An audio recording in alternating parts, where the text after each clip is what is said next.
Hello everyone, welcome to EduTap. So in today's 10 minutes a day series, we are going to discuss the topic transformative role of IT in banking. तो देखिए, जो information technology है उसका role banking sector में बहुत ज्यादा increase हुआ है। और अब ये ऑप्शनल चीज नहीं है कि इंफॉर्मेशन टेक्नोलॉजी यूज करना, इंटरनेट यूज करना, ये कुछ ऑप्शनल नहीं है कि बैंक चाहे यूज करे चाहे ना यूज करे। बैंक्स के सर्वाइवल के लिए बहुत ज्यादा जरूरी है, क्योंकि अभी पूरा जो बिजनेस प्रोसेस है वही री इंजीनियर हो चुका है। जैसे बैंकिंग होती थी, बैंकिंग करने का पूरा प्रोसेस चेंज हो चुका है। तो अभी आईटी के यूज से कस्टमर्स को कन्वीनियंस है, 24/7 बैंकिंग ऑप्शंस अवेलेबल हैं आपके पास, मोबाइल एप्स हैं, डिजिटल चैनल्स हैं। बैंक की खुद की जो ऑपरेशनल एफिशिएंसी है वो बहुत ज्यादा इंक्रीज हो चुकी है, ऑटोमेशन आ चुकी है, डाटा ड्रिवन डिसीजन मेकिंग आ चुकी है। मार्केट एक्सपेंशन हुआ है आईटी आने से, कि रूरल अर्बन एरिया सब टाइप के कस्टमर्स तक आप रीच कर पा रहे हो, फिनटेक्स के साथ कोलैबोरेशंस कर रहे हो, यूपीआई, नियो बैंक, सब कुछ आ चुका है। तो आप जिस सेगमेंट को टारगेट करते थे वो बहुत पहले छोटा था, लेकिन अब आप बहुत रूरल एरियाज में भी पहुंच चुके हो बिकॉज ऑफ आईटी। ओके। लेकिन इससे बहुत सारे इश्यूज भी आते हैं। अगर टेक सिस्टम में कुछ फेलियर आ जाए तो दिक्कत हो सकती है। दो बैंक्स का मर्जर होना है, दोनों का आईटी सिस्टम सेपरेट होगा तो मर्जर में डिफिकल्टी हो सकती है। डाटा प्राइवेसी का रिस्क हो सकता है। अब बैंक्स के पास इतना कस्टमर का डाटा आता है कि वो कौन सी ट्रांजेक्शन्स कर रहे हैं, उनकी स्पेंडिंग हैबिट क्या है। तो यहाँ थोड़ी सी दिक्कतें आ जाती हैं। तो बैंक की जिम्मेदारी है कि डाटा का लीक ना हो, डाटा इंक्रिप्टेड रहे, हर एक को एक्सेस ना मिले डाटा का। जो रिक्वायर्ड अथॉरिटीज हैं उन्हीं को डाटा का एक्सेस होना चाहिए, रेगुलर ऑडिट्स होने चाहिए। स्टाफ को भी आपको समझाना है कि कैसे डाटा लीकेज के बहुत मेजर कॉन्सिक्वेंसेज हो सकते हैं। तो बैंक्स को आरबीआई की गाइडलाइंस इंप्लीमेंट करनी होती है डाटा सिक्योरिटी और प्राइवेसी को लेके, कि डाटा की इंटेग्रिटी मेंटेन करनी है, डाटा को सिक्योर रखना है बायोमेट्रिक्स के थ्रू, फायरवॉल्स के थ्रू। इवन जो डाटा का डिस्पोजल होगा, चाहे इलेक्ट्रॉनिक डाटा है चाहे पेपर रिकॉर्ड्स है, उसके लिए प्रॉपर मेथड्स होने चाहिए। डाटा जब ट्रांजिट में होता है तो इनक्रिप्टेड होना चाहिए, डाटा की सेफ्टी इंश्योर करनी है। और अगर आप किसी फिनटेक के साथ पार्टनर करते हो तो बैंक्स को इंश्योर करना है कि वो फिनटेक्स भी सारा डाटा की इंटेग्रिटी को मेंटेन करें, कहीं पे भी अनऑथराइज्ड डाटा शेयर ना हो।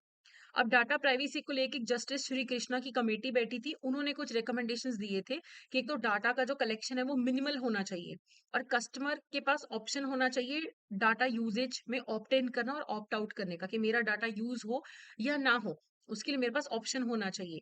और अकाउंटेबिलिटी होना चाहिए कि अगर मान लो बैंक से डाटा लीक हो गया तो बैंक शुड बी अकाउंटेबल। और डाटा मिनिमाइजेशन हो कि जबरदस्ती का डाटा कलेक्ट ना हो। ओके। और जो पर्सन डाटा कंट्रोल कर रहा है उसकी भी कुछ जिम्मेदारी होनी चाहिए। ओके। उसके बाद साइबर फ्रॉड्स का खतरा रहता है, फिशिंग अटैक, मालवेयर अटैक। जब से अब बैंकिंग में आईटी आ गया है, टेक्नोलॉजी आ गई है, आप हर रोज सुनते हो कि किसी पर्सन को कॉल आया कि सामने वाले ने बोला हम बैंक से बात कर रहे हैं, वो आपकी डिटेल्स लेते हैं, आपका डाटा, आपका पैसे चोरी हो जाते हैं। ठीक है, तो उसके लिए एआई ड्रिवन फ्रॉड डिटेक्शन होना चाहिए। कस्टमर्स को एजुकेट करो कि ऐसे कॉल्स पे आपको नहीं रिस्पॉन्ड करना है।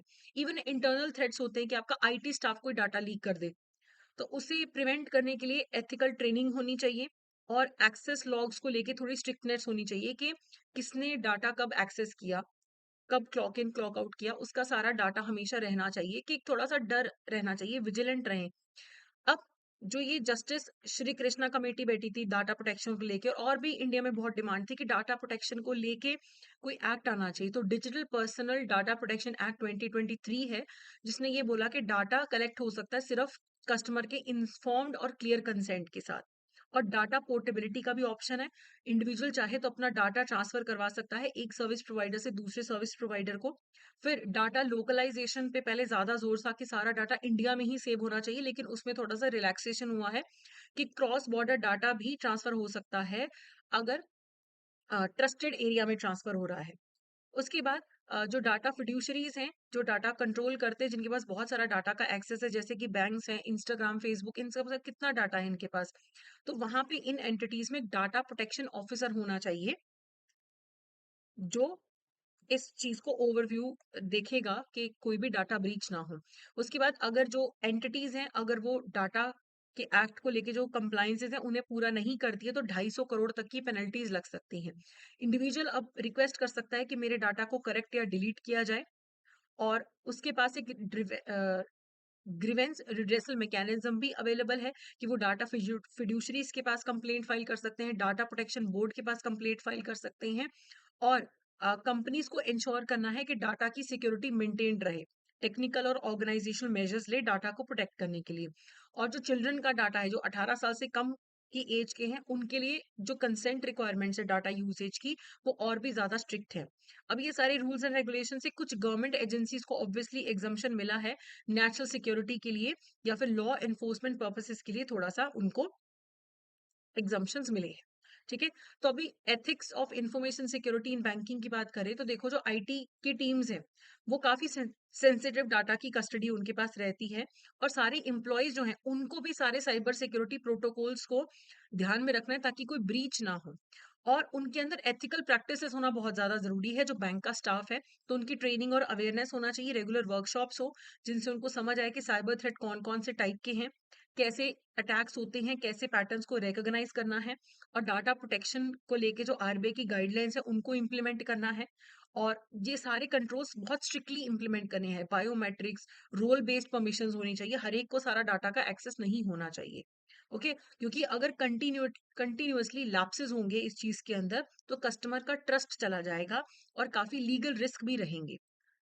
आप पे जो बैंक है, अगर बैंक ब्रीच करता है या बैंक का कोई एम्प्लॉय ब्रीच करता है तो लीगल केसेस हो सकते हैं, पेनल्टीज हो सकते हैं, और ट्रस्ट तो जाता ही है और इमेज भी खराब होती है। तो एथिक्स यहाँ पे बहुत ज्यादा जरूरी है। रूल्स एंड रेगुलेशंस को अच्छे से समझें, इंप्लीमेंट करें एम्प्लॉयज, और एथिकल रिस्पॉन्सिबिलिटी भी अपनी समझें। अब इसके एमसीक्यूज करने से पहले I would like to inform you कि जेआईआईबी के लिए अगर आप प्रिपरेशन करना चाहते हैं, अभी भी आपकी प्रिपरेशन उतनी अच्छी नहीं है, तो आप हमारे सुपर क्रैश कोर्स में एनरोल कर सकते हैं। इसमें 12 दिन में 24 लाइव क्लासेस के थ्रू आपका जो तैयारी है वो अच्छी हो जाएगी और आपका एग्जाम क्लियर करने की प्रोबेबिलिटी इंक्रीज हो जाएगी। तो इस वीडियो के डिस्क्रिप्शन में लिंक दिया गया है सुपर क्रैश कोर्स का, कि काफी लिमिटेड टाइम में आपकी तैयारी करवाई जाएगी। अब क्वेश्चन देखते हैं। According to the justice Shri Krishna committee, which principle requires banks to collect only customer data which is essential? Informed consent, minimal data collection, accountability या डाटा इंटेग्रिटी? तो इसमें है मिनिमल डाटा कलेक्शन या डाटा मिनिमाइजेशन, कि जो required data है वही collect किया जाए, अननेसेसरी डाटा ना कलेक्ट किया जाए। Next is, what is the potential consequence of failing to comply with the RBI's IT security norms?